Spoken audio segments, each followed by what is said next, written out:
I once knew a nigga whose real name was William. His primary concern was making $1 million, being the illest hustler that the world ever seen. He used to fuck movie stars and sniff coke in his dreams. A corrupted young mind at the age of 13. Nigga never had a father and his mom was a fiend. She put the pipe down, but for every year she was sober, her son's heart simultaneously grew colder. He started hanging out, selling bags in the projects, checking the young chicks looking for hit and run prospects. He was fascinated by material objects, but he understood money never bought respect. He built a reputation cause he could hustle and steal, but got locked once and didn't hesitate to squeal. So criminals he chilled with didn't think he was real. You see, me and niggas like this have never been equal. I don't project my insecurities on other people. He fiended for props like addicts with pipes and needles, and so he felt he had to prove to everyone he was evil. A feeble-minded young man with infinite potential, the product of a ghetto-bred capitalistic mental. Coincidentally, dropped out of school to sell weed, dancing with the devil, smoked until his eyes would bleed. But he was sick of selling trees and gave in to his greed.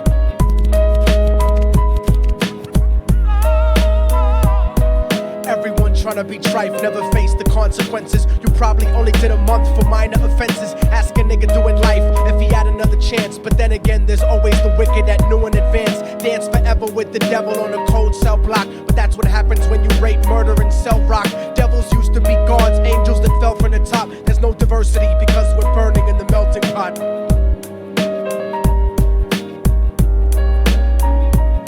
So Billy started robbing niggas, anything he could do to get his respect back in the eyes of his crew. Starting fights over little shit up on the block. Stepped up to selling mothers and brothers the crack rock. Working overtime, making money for the crack spot. Hit the jackpot and wanted to move up to cocaine. Fulfilling the Scarface fantasy stuck in his brain. Tired of the block niggas treating him the same.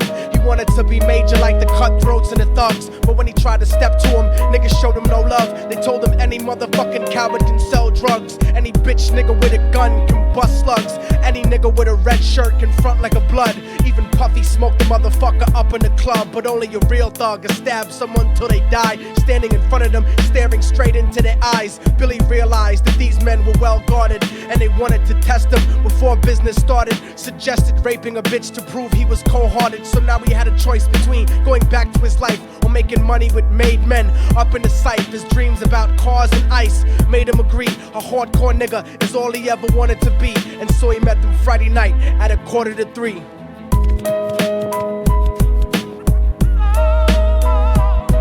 Everyone tryna be trife, never face the consequences. You probably only did a month for minor offenses. Ask a nigga doing life if he had another chance. But then again, there's always the wicked that knew in advance. Dance forever with the devil on a cold cell block. But that's what happens when you rape, murder, and sell rock. Devils used to be gods, angels that fell from the top. There's no diversity because we're burning in the melting pot.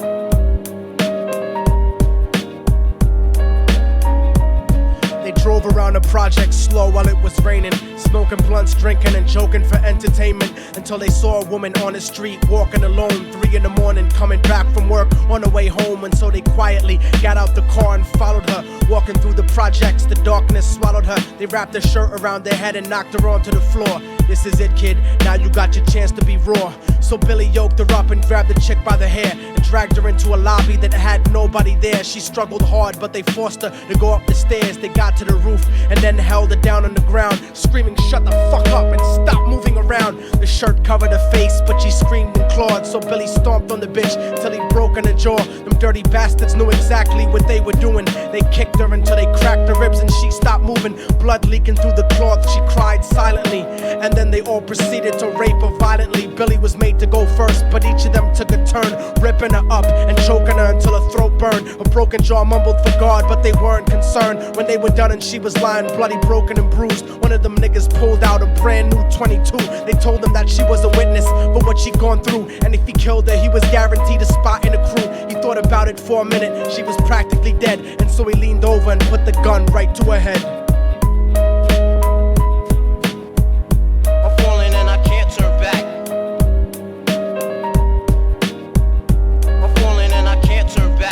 Before he pulled the trigger and ended her life, he thought about the cocaine with the platinum and ice, and he felt strong standing along with his new brothers. Cocked the gat to her head and pulled back the shirt cover, but what he saw made him start to cringe and stutter, cause he was staring into the eyes of his own mother. She looked back at him and cried cause he had forsaken her. She cried more painfully, and when they were raping her, his whole world stopped. He couldn't even contemplate. His corruption had successfully changed his fate, and he remembered how his mom used to come home late, working hard for nothing, cause now what was he worth? He turned away from the woman that had once given him birth, and crying out to the sky cause he was lonely and scared, but only the devil responded cause God wasn't there. And right then he knew what it was to be empty and cold, and so he jumped off the roof and died with no soul. They say death takes you to a better place, but I doubt it. After that they killed his mother and never spoke about it. And listen, cause the story that I'm telling is true, cause I was there with Billy Jacobs and I raped his mom too. And now the devil follows me everywhere that I go. In fact, I'm sure he's standing among one of you at my shows, in every street cipher listening to Little Thug's flow. He could be standing right next to you and you wouldn't know. The devil grows inside the hearts of the selfish and wicked.